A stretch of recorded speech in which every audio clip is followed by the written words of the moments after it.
Hello viewers, আশা করি ভালো আছেন। আমি নাইম ইসলাম আপনাদের মাঝে আবার চলে আসলাম নতুন একটি ভিডিও নিয়ে। আজকে যাব আমরা বটতলা বাজার, বরিশাল বিভাগে বাণীপাড়া থানায় অবস্থিত। চলুন লেটস গো।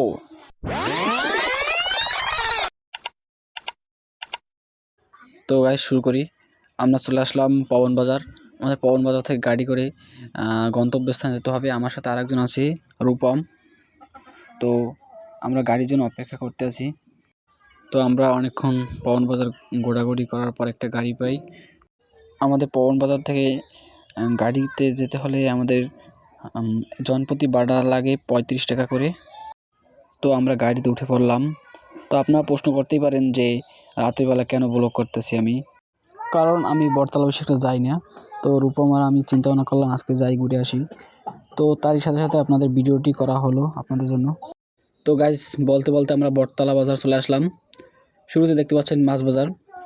বটতলা বাজারের বিশেষ গুণ হলো যে তারা রাত্রেবেলা বাজার মিলায়। বিকেলবেলা যে মাছগুলো ধরে থাকে তারা রাত্রেবেলা হলে বটতলা বাজারে নিয়ে ওঠে। সুন্দর সুন্দর মাছ দেখা যায়। যদি বটতলা বাজার কোনোদিন আসেন তাহলে দেখতে পারবেন নিজ চোখে। আর অনেক কিছুই ওঠে, তো আপনাদের ভিডিওর সাথে সাথে সবই বলবো। চলুন। দেখতেই পাচ্ছেন যে এক লোকে মাছ বিক্রি করতে আছে। দেখতে পাচ্ছি আমরা টাকি মাছ, তেলাপিয়া, আরও বিভিন্ন জাতের মাছ আছে। তো আমি সবগুলো চিনি না। তো আপনারা চিনে থাকলে কমেন্টে বলবেন। তো দেখতে পাচ্ছেন এই সাইডে এক কাকা প্যাকেট করে মাছ বিক্রি করতে আছে। তো চলুন, মাছ বাজার ঘোরা শেষ, এখন আমরা সামনের দিকে যাই। দেখতেই পাচ্ছেন যে রাতের বেলা কত সুন্দর বটতলা বাজার। সাইডে দেখতে পাচ্ছেন কিছু কাপড়ের দোকান। আমার ক্যামেরাটা একটু হাঁটার কারণে ক্যামেরা একটু লড়াচড়া করতেছে, তো আপনারা একটু নির্দ্বিধায় মানিয়ে নেবেন। বটতলা বাজার মোটামুটি সব কিছুই পাওয়া যায়। আপনারা এলাকাভিত্তিক যে বাজারগুলো হয়ে থাকে বিভিন্ন গ্রামে অঞ্চলে, তার থেকে বটতলা বাজার একটু আলাদা। আপনাদের বলবো, বটতলা বাজার একটু আলাদা হওয়ার কারণ হলো এই যে দেখতে পাচ্ছেন মিষ্টির দোকানগুলো সব জায়গায়। আপনারা বলেন যে মিষ্টির দোকান তো অনেক জায়গায় পাওয়া যায়, কিন্তু এখানে মিষ্টির দোকানটা একটু আলাদা। তো এখানে মিষ্টিটি নাম করা মিষ্টি, তো আপনারা আসলে দেখতে পারবেন। যদি খান কখনো তো বলবেন যে এটা হ্যাঁ, আপনি ঠিক বলছেন ভাই। আশেপাশে বিভিন্ন এলাকা থেকে, অঞ্চল থেকে এখানে আসে মিষ্টি কেনার কারণে। মূল পয়েন্টই হলো মিষ্টির কারণে বটতলা বাজার একটু নাম করা। তো আপনারা আসেন যদি কখনো বটতলা বাজার, যারা বাণীপাড়া ভিতর বসবাস করে থাকেন, বাণীপাড়া থানা ভিতর, তারা অবশ্যই বটতলা বাজার চিনবেন। তো তাদের বলছি, তারা কমেন্ট বক্সে জানিয়ে যাবেন যে বটতলা বাজার কীরকম আপনাদের কাছে। আমার কাছে তো বেস্ট একটি বাজার। গাইস, আপনারা তো দেখতেই পাচ্ছেন যে ক্যামেরার সামনে একটি সবজির দোকান। তো সবজির দোকানে এখানে সবজির দোকানেও খুবই তাজা সবজিগুলো ওঠে। তো তারা নিজেরা চাষ করে নিজেরা নিয়ে আসে বিভিন্ন বাজারে। তো তারা কিনে আনে অনেক বাজার থেকে, কিন্তু এখানে তারা নিজেরা চাষ করে তারপরে বাজারে নিয়ে আসে। তো আমরা বলতে বলতে বাজারের শেষ প্রান্তে চলে আসলাম। এখন যাব মিষ্টি খেতে। মিষ্টি খাওয়ার জন্য আমরা দোকানে চলে আসলাম। দেখতেই পাচ্ছেন যে মিষ্টি, শুরুতে আমরা জিলাপি দেখতে পাচ্ছি। তো এখানে মিষ্টি এখন কম আছে, কারণ বিক্রি করা হয়ে গেছে। আমরা আসছি তো রাত্রে, তো এখানে বিকালের দিকে মিষ্টিগুলো খুবই তাজা পাওয়া যায়। এখনও দেখতে পাচ্ছি যে মিষ্টিগুলো খুবই ভালো। তো আমরা 2 প্লেট অর্ডার দিলাম ছোটো ভাইকে ডেকে। এখানে মিষ্টি, এই দোকানটা বিশেষ করে মিষ্টিগুলো ভালো হয়। আপনারা এই দোকানটি আসবেন।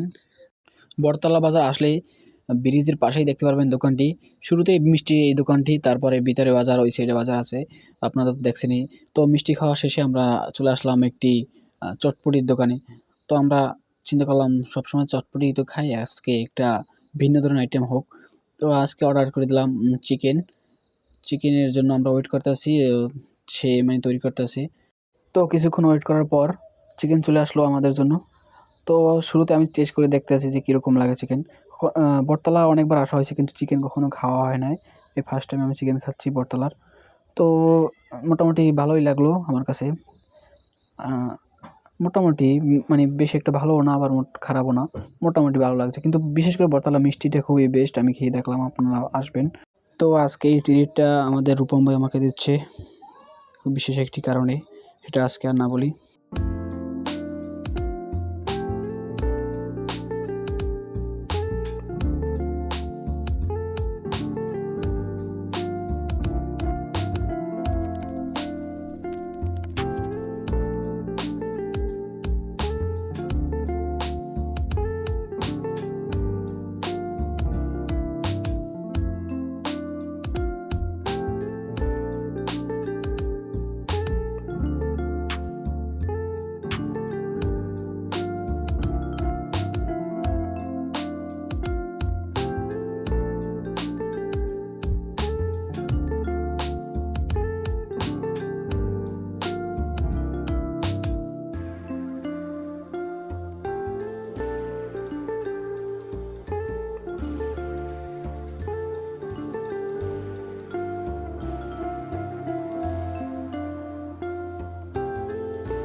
তো গাইস খাওয়া দাওয়া শেষ, এখন আমরা গাড়িতে উঠে পড়ছি, বাড়ির দিকে রওনা দিচ্ছি। তো এই হলো রূপম ভাই যে আজকে আমাকে ট্রিট দিতেছে, ধন্যবাদ রূপম। তো গাইস দেখা হবে নেক্সট ভিডিওতে, ধন্যবাদ।